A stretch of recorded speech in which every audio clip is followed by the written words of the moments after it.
Hey everyone and welcome back to another video. In this video, I'm going to show you how to find your invoice list on QuickBooks Online. Now this video is going to be particularly useful for individuals. Let's say that you want to go ahead and find your invoice list. How do you actually go ahead about doing so? Now this video is going to be short, sweet, and simple, guys. There's not going to be a lot of steps involved. Now, in order to do this, what you're first going to do is log on to QuickBooks Online. Next, you want to go ahead and scroll down, and underneath where it says Reports, click on Standard Reports.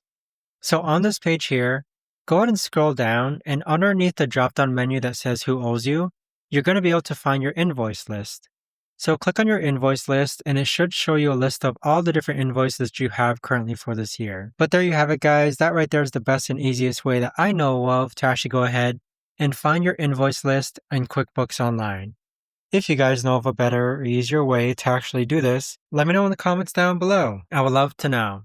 Thanks so much for watching, everyone, and I'll see you guys all in the next video. Take care.